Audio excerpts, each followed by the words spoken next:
Les investisseurs ont perdu beaucoup plus d'argent en se préparant aux corrections de marché ou en essayant de les anticiper qu'il n'y en a eu dans les propres corrections elles-mêmes.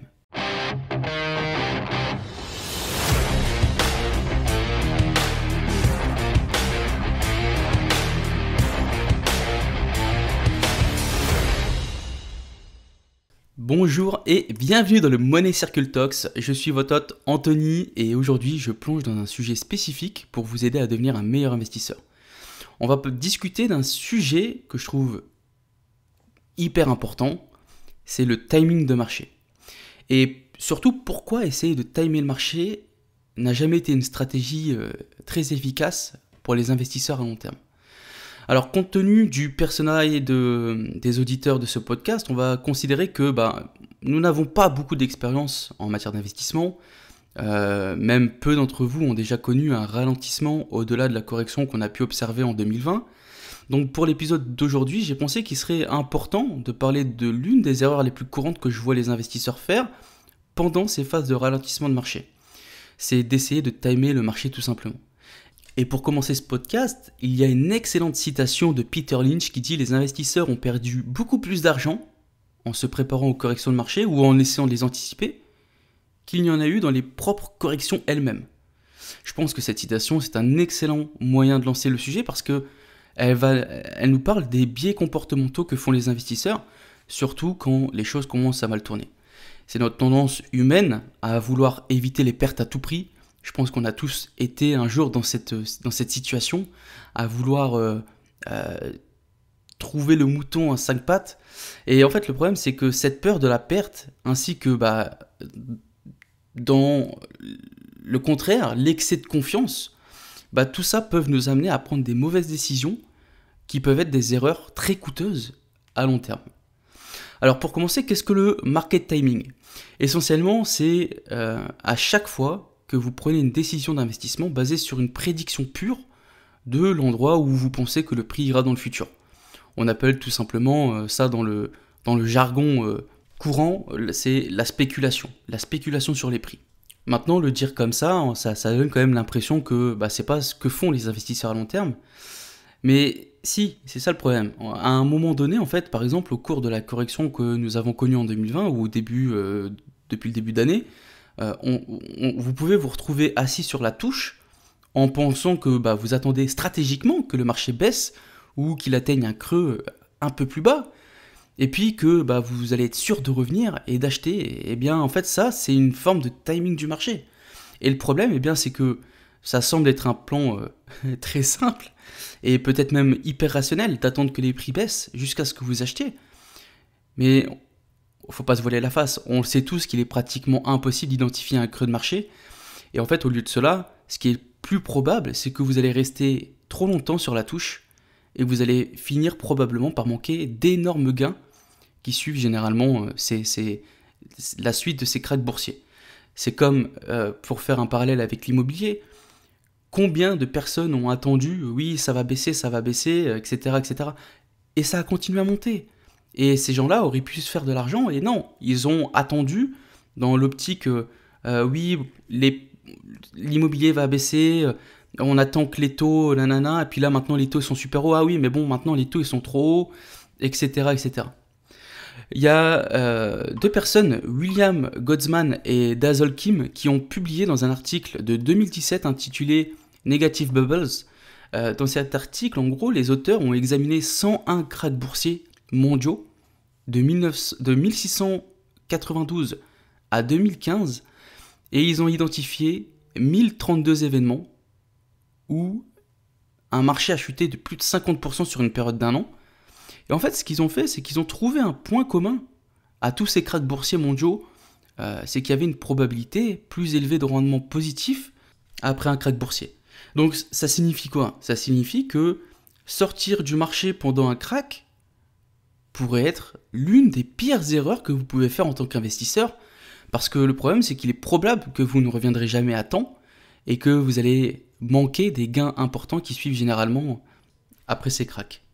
Et quand on y pense, par exemple, si on prend un moment pour réfléchir au marché baissier le plus récent qu'on a tous connu, c'est lorsque la pandémie a frappé pour la première fois en mars 2020, si on regarde en arrière, sur ce crack, maintenant, on peut en quelque sorte auditer notre propre comportement pendant cette période.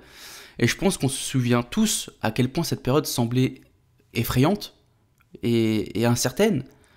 Si vous vous rappelez bien, le S&P 500 a connu l'une des corrections les plus rapides de l'histoire. Le S&P 500 a chuté de quelques 30-35% en seulement 30 jours, avant de toucher le fond exactement le 23 mars 2020.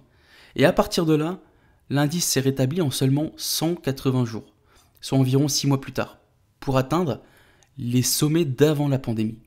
Donc la chose importante que je tiens vraiment à souligner ici, c'est que lorsque le marché a commencé à s'effondrer en février 2020, il y a de nombreux investisseurs qui ont peut-être vendu leurs investissements par crainte que cette fois-ci c'est différent. Et pendant ce temps-là, j'ai entendu beaucoup de gens dire qu'ils attendaient simplement que le marché atteigne le plus bas avant de revenir. Et le problème, c'est que ce crash s'est produit si rapidement que si vous n'aviez pas bien timé ce bas de marché parfaitement et que tu n'étais pas revenu sur le marché dans les 30 jours suivants, t'aurais manqué, et il y en a beaucoup qui ont manqué des énormes gains qui ont suivi après ce petit crack. Et franchement, moi, 2020, ça a été, sans mentir, ça a été ma plus belle année. En 2020, ça a été ma plus belle année parce que j'ai toujours eu confiance, j'ai une stratégie qui me fait investir tout le temps au même moment, et j'ai alloué une somme supplémentaire. Alors j'étais pas vraiment dans le bas du marché, mais j'ai investi plus que d'habitude dans cette période, et je m'en porte très très bien. C'est ma meilleure année en bourse, je l'avais faite en mars 2020 avec ce crack. Pour vous donner un peu une idée, si vous aviez investi dans un ETF qui suivait le S&P 500 et que vous n'avez retiré aucun de vos investissements pendant le crack au départ, vous auriez vu certes, votre investissement chuter de 34, 35, 40% maximum en une trentaine de jours. Mais en fait, ce qui est dingue, c'est qu'il se serait presque rétabli entièrement 30 jours après ça. Donc avec le recul, bien sûr, tout est évident avec le recul. Mais à l'époque, il n'y avait aucune raison de s'attendre à ce que le marché se retourne aussi rapidement. Et il est probable que si vous êtes sorti au moment où ça chutait et que vous êtes resté en dehors du marché, ou alors quand vous êtes revenu mais que c'était déjà trop tard, vous avez probablement manqué des gains exceptionnels, des gains massifs. Et en gros, cette étude, elle veut nous montrer quoi ? Elle veut nous montrer que la meilleure stratégie pour la plupart des investisseurs à long terme, c'est de ne pas essayer de timer le marché du tout. Au lieu de ça, les investisseurs, vous devriez vous tenir à votre plan d'investissement qui est défini en fonction de votre aversion au risque, qui est défini en fonction de votre allocation, en fonction de vos revenus, et le suivre coûte que coûte. Et ne pas céder au chant des sirènes de cet objet brillant ou aux cris de la peur de BFM Télé, etc., etc. Alors j'ai réussi à trouver une étude qui est vraiment intéressante, qui montre comment la richesse totale d'un investisseur pouvait changer simplement en fonction de la stratégie d'investissement que vous allez mettre en œuvre sur une longue période. C'est une étude qui a été menée par le Schwab Center for Financial Research, où les auteurs ont comparé 5 investisseurs qui ont tous mis en œuvre des stratégies d'investissement différentes pour voir comment la stratégie, juste la stratégie, a un impact sur leur patrimoine sur une période totale de 20 ans. Et vous allez voir, c'est une étude super. Je ne sais même pas pourquoi elle n'est pas plus connue que ça. Ainsi, dans cet article, chacun des investisseurs ont tous reçu la même somme, c'est-à-dire $2000. $2000 à investir chaque année. La seule différence, c'était que les investisseurs choisissaient d'investir leur argent chaque année. Il convient également de noter que les investisseurs placent tous leur argent dans le même indice de marché, le S&P 500. Donc les 5 stratégies d'investissement différentes comparées par les auteurs dans cette étude étaient: la première, un investisseur capable de timer parfaitement le marché. Ainsi, cet investisseur a pu investir les $2000 sur le marché chaque année au prix le plus bas, c'est-à-dire tout en bas avant que le marché rebondisse. Deuxième stratégie, c'est un investisseur qui utilise simplement une approche cohérente consistant à investir les 2000 € dans un indice boursier le premier jour de chaque année et ne faisait absolument aucun effort pour timer le marché. Troisième stratégie, c'était l'étalement des coûts en dollars, ce qu'on appelle le DCA.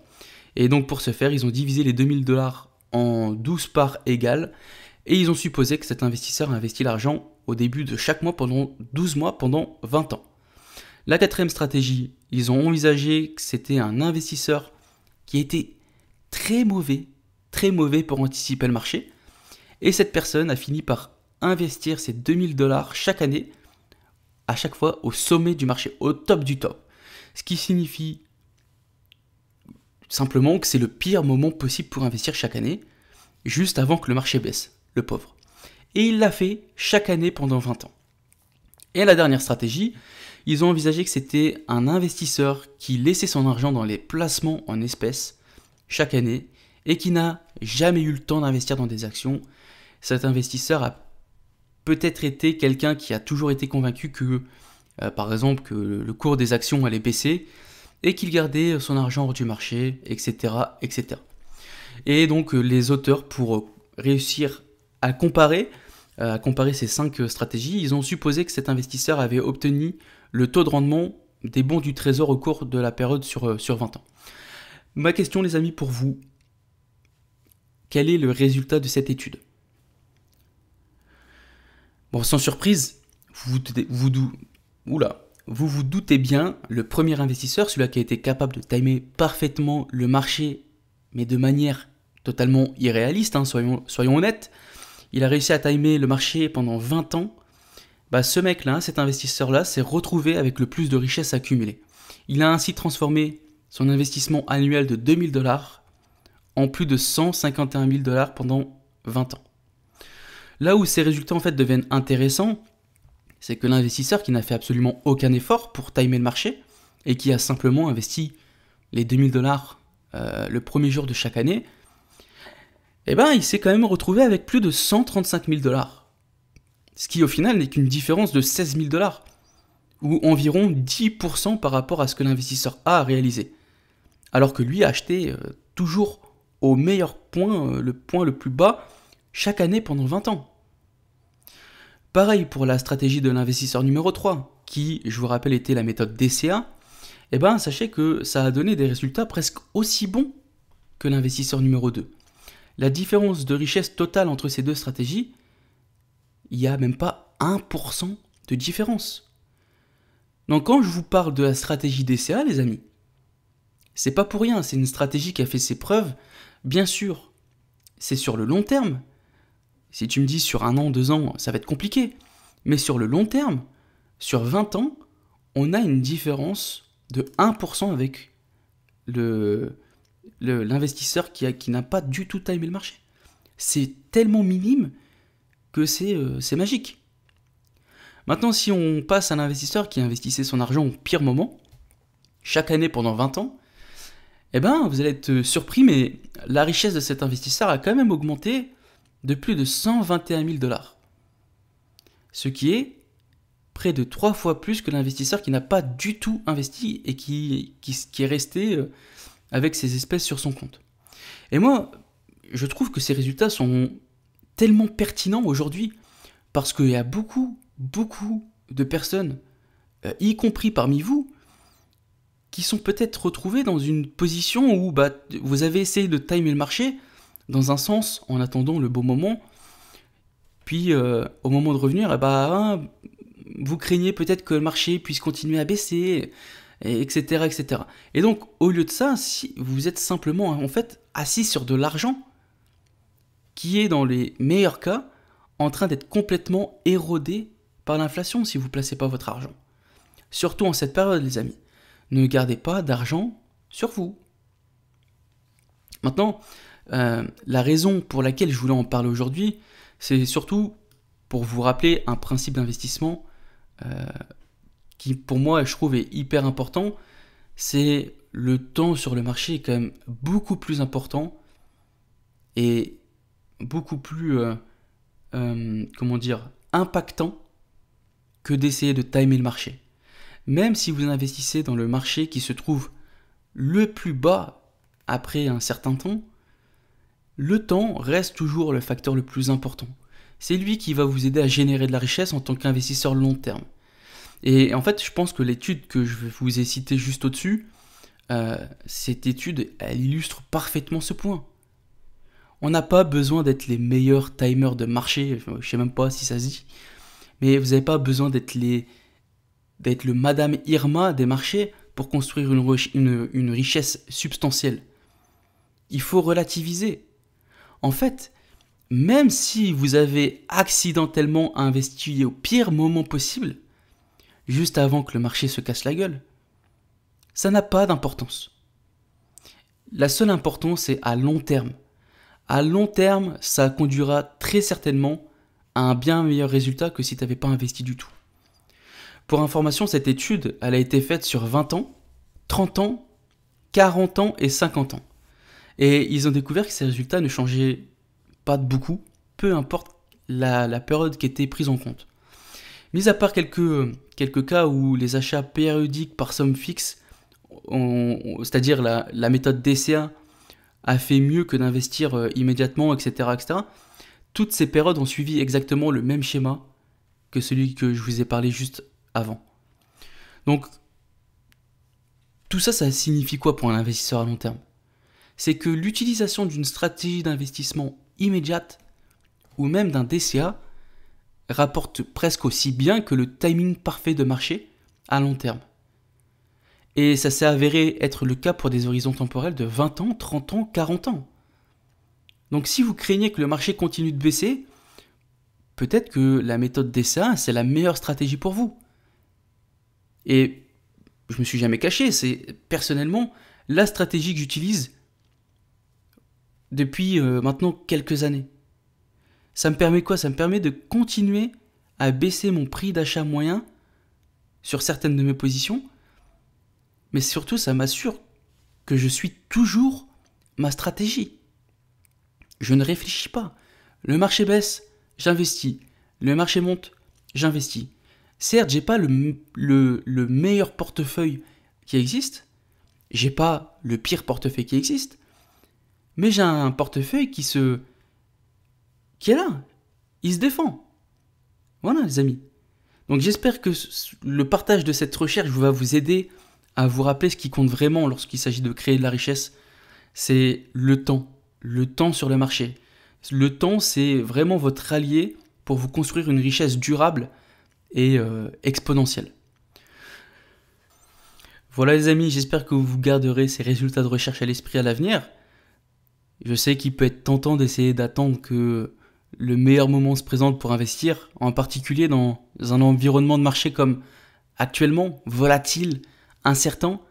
Mais rappelez-vous que le coût qui vient avec cette attente, c'est que la richesse ne se construit pas.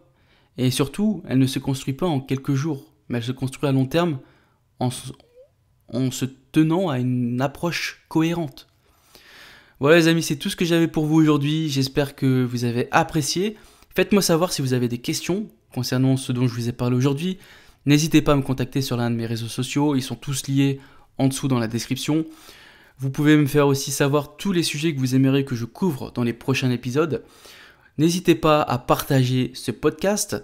Faites-le partager à vos amis, à votre famille, à vos collègues, à toutes les personnes qui ont envie de changer de vie. Je pense qu'ils pourront apprendre pas mal de choses. Dans tous les cas les amis, je vous souhaite plein de bonnes choses. C'était Anthony dans le Money Circle Talks et je vous dis à la prochaine.